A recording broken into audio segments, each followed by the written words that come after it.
She was just locking the last shed, the heavy padlock clicking shut against the rusted steel door, when the quiet evening air shifted into something else entirely, something that would change everything she thought she knew about her life after service. And if you believe that duty doesn't end when the uniform comes off, then make sure to like and subscribe, because this is a story about how the call to serve can return when you least expect it.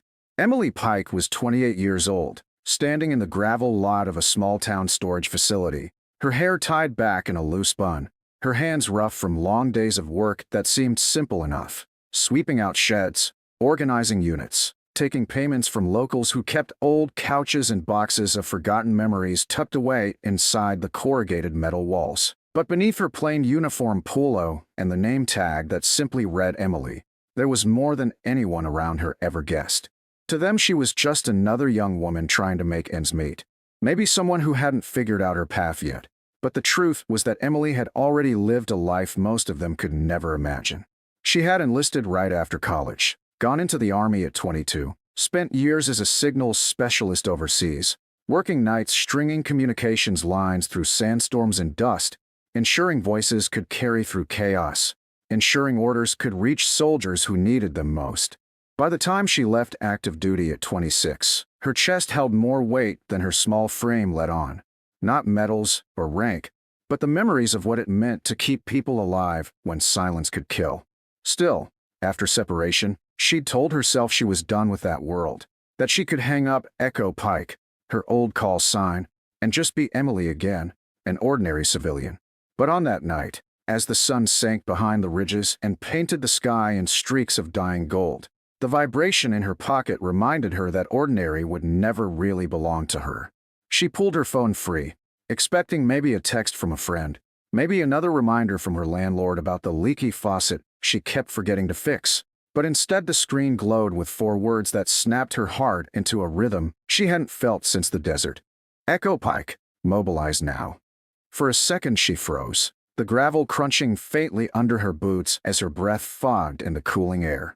She read it again, hoping maybe it was some glitch, some relic of the past pinging her phone out of error. But the code was real, the channel authentic, and there was only one meaning. It wasn't a drill, it wasn't an exercise. They needed her. In that single moment, the world around her, the empty sheds, the humming street lamp, the mundane life she had been piecing together, faded into a blur, and all that remained was the sharp, cutting awareness that her service wasn't over, no matter what she told herself when she folded away her uniform 2 years ago. Emily closed her eyes, remembering the last time she had heard those words, the last time she had felt that call, back when she was surrounded by a team who counted on her to bridge silence into signal, to take chaos and carve it into clarity. And now, here it was again, echoing back into her life when she least expected it. She slid the phone back into her pocket, her hand trembling, and looked up at the long row of storage sheds, each door locked, each life sealed inside. She thought about her own life, how she had tried to lock it away in the same way, shut tight behind a steel door in a heavy padlock, as if duty could be put into storage. But some things can't be locked away, not forever. Emily Pike, 28 years old, former signals specialist, daughter of a mechanic and a teacher, believed her service was finished. The Army, it seemed, believed otherwise. And as she walked toward her car, each step deliberate, each breath heavier than the last, she understood that whatever awaited her beyond that notification, it was bigger than her small-town job, bigger than her quiet attempt at an ordinary life. She wasn't just Emily anymore. She was Echo Pike again, and the world was about to find out what that meant.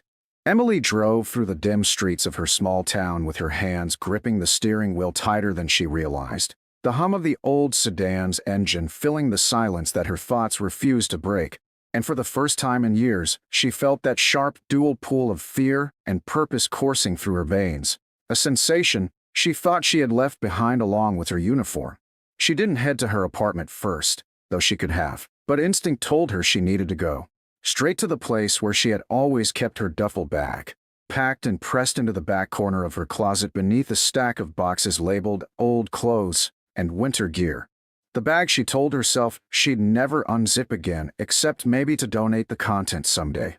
Yet her hands didn't hesitate when she yanked it free and laid it across the bed. tugging at the zipper until the familiar green fabric opened like a time capsule.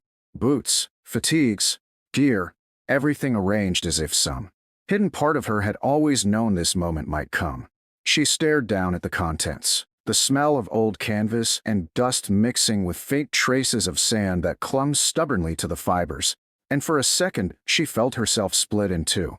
Emily, the woman who managed rental sheds and paid bills by counting hours, and Pike, the signal specialist who had crawled through hostile terrain with radio equipment strapped to her back, holding entire chains of command together by sheer will. At 28 she was still young, but she had already lived through more than most of her civilian peers could fathom, and as she laced up the boots again, feeling the weight settle back around her ankles, she realized the line between her past and present wasn't as clean as she had tried to make it. By the time she stepped outside with the bag slung across her shoulder, her neighbor Mrs. Howard waved from her porch, calling out a cheery goodnight, completely unaware that Emily wasn't just heading out for groceries or a late shift. She was heading back into a world Mrs. Howard would never understand.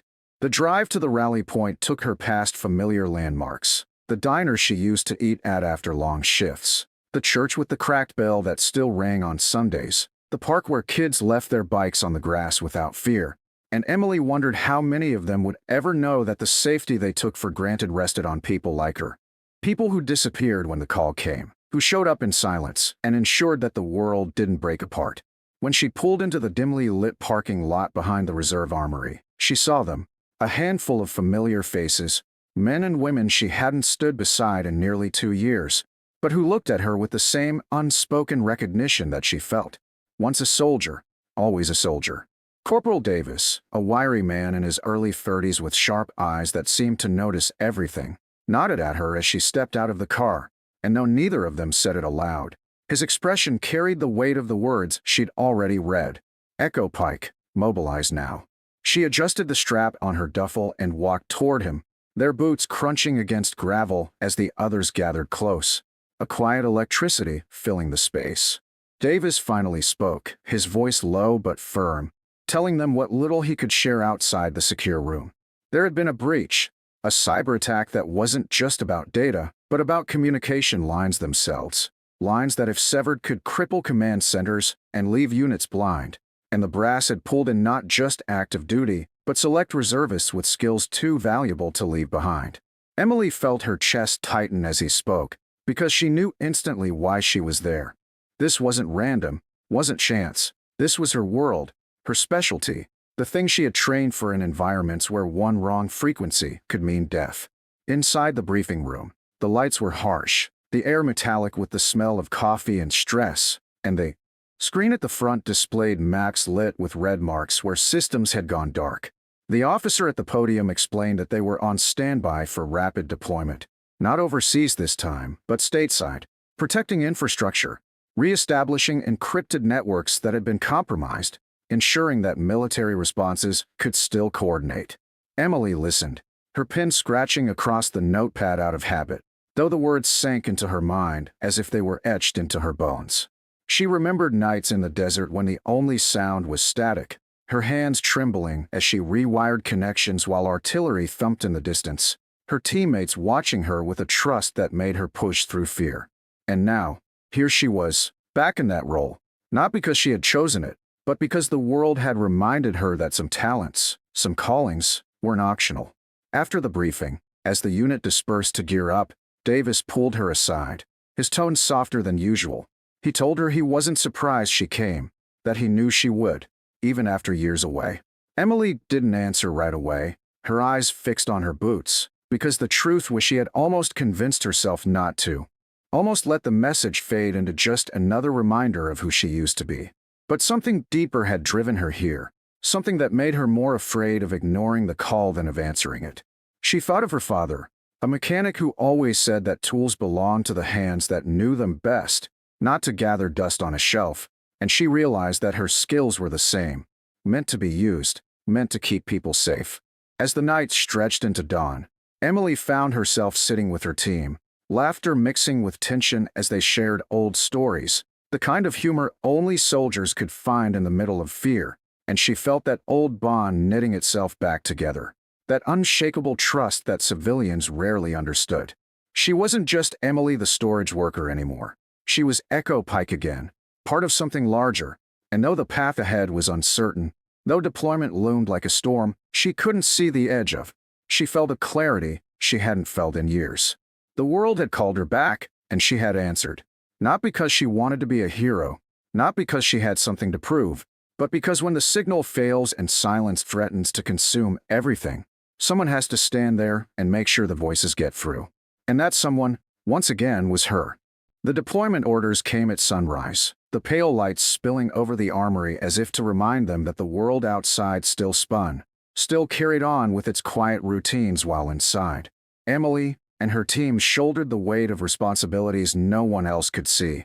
They moved quickly, loading gear into trucks, checking and rechecking equipment, and Emily's hands, though steady, felt the old rhythm returning as naturally as breathing, a rhythm that had once kept her alive overseas and was now about to keep her country secure on its own soil. They were sent not across oceans but to a secured site only hours away, a communications hub that had gone dark under the weight of the attack, and as their convoy moved along highways crowded with commuters oblivious to the crisis unfolding behind the headlines, Emily couldn't help but watch the world through the window with a strange mixture of pride and sorrow. Pride that people could sip coffee and check their phones without knowing how close silence had come. Sorrow that she and others, like her, would always be the ones stepping into the breach unseen. When they arrived, the hub was a mess of blinking error lights, screens filled with static, and frustrated active duty personnel who had been trying for hours to cut through the chaos, but lacked the specific training Emily had honed in deserts and field tents. She dropped her bag by the console, rolled up her sleeves, and immediately began tracing the problem, her eyes narrowing as lines of code and error signals scrolled before her.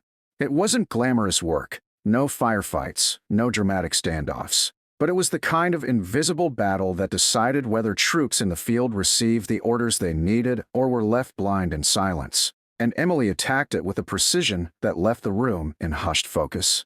Hours bled together, sweat beating at her temples as she rerouted connections, reset encryptions, and built new secure channels from scratch, her mind moving faster than her hands could type, until finally the first flicker of green returned to the system, then another, and another, like lifelines stitching themselves back together.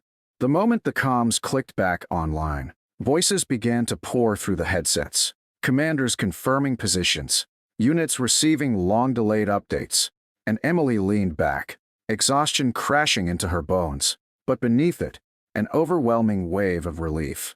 Davis clapped her on the shoulder, a rare smile breaking through his usual stern expression, and for a second the room seemed to breathe again, a collective exhale of gratitude directed toward the woman who had been working behind the curtain, yet holding the threads of the entire operation in her hands. Later, when the adrenaline faded and the hub was running smoothly under watch, Emily sat outside on the steps, the night breeze cool against her flushed skin, and thought about what it all meant. How she had gone from locking up storage sheds to reactivating lifelines in a crisis. How at 28 she had tried so hard to build a wall between soldier and civilian, only to find that the wall was never really there. She realized then that being Echo Pike wasn't about the uniform or the call sign. It was about the part of her that refused to let silence win, that refused to let others fall because communication failed. That identity wasn't something she could lock away in a storage unit or fold into a duffel. It was woven into her, as much a part of her as the color of her eyes or the shape of her hands. As dawn broke again and her team prepared to return home, she stood with them in a loose circle, their laughter tired but genuine, the kind of laughter that comes only when you face something together and come out the other side. And she felt the bond settle deeper into her chest, a reminder that no matter how far she tried to run from it, this family would always be hers. Driving back to her small apartment later, the streets looked the same, the diners still serving breakfast, the park still echoing with kids' voices. But Emily saw it all differently now. She knew that ordinary life and extraordinary duty weren't opposites, but two halves of who she was. And she could walk both paths because she had proven to herself that the call didn't erase her, it completed her. She unlocked her door, set her bag gently in the corner, and this time didn't push it back into the closet. She left it out, Ready, not as a burden, but as a reminder. She wasn't just Emily, storage worker and neighbor, and she wasn't just Echo Pike, the soldier called back into service. She was both, and she always would be. And though no one at the storage lot the next day would ever know that the quiet young woman locking the sheds had spent the night re-threading the lifelines of national defense, Emily carried the truth with her, steady and unshakable. Courage doesn't retire, service doesn't vanish, and when the world calls, some people are simply born to answer.